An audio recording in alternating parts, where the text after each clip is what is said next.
Part 1 files நீங்க எல்லாம் கேட்டீங்க, என்னாச்சுன்னு கேட்டீங்க. டிஎம்கே பார்ட் 1 ஃபைல்ஸ் நம்ம ரிலீஸ் பண்ண பிறகு டிஆர் பால் அவங்க மேல ஒரு மான நஷ்ட வழக்கு தொடுத்தாங்க.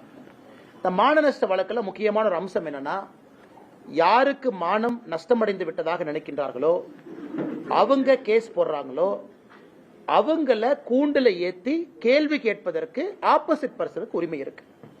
சோ டிஆர் பால் அவர்களை நான் வருகின்ற 24, 25 சென்னை நீதிமன்றத்தில் நான் செய்ய போறேன். சோ என்னுடைய கேள்விகளுக்கு அவர் பதில் சொல்லணும். அவருடைய மொத்த சொத்து எப்படி வந்துச்சு, குடும்பம், ஒரு பேர்ல டிஆர்பி ராஜா அவர் சகோதரர் ஒரு சொத்தையும் நீதிமன்றத்துக்கு நான் கொண்டு போக போறேன். அவர் எப்படி சம்பாதிச்சாரு, பாராளுமன்றத்தில் எம்பியா இருக்கும் பொழுது அவருடைய கம்பெனிக்கு ஸ்பெஷல் கேஸ கேட்டார் யூபிஏ கவர்மெண்ட்ல, ஃபர்டிலைசர் ப்ரொடக்ஷனுக்கு, ஆல்கஹாலுக்கு. அதனால் அது நீங்க சொன்னீங்க, சில இடத்துல நீதிமன்றத்தின் மூலமாக நடத்தக்கூடிய அந்த வாதங்கள் பத்திரிகை மூலமாக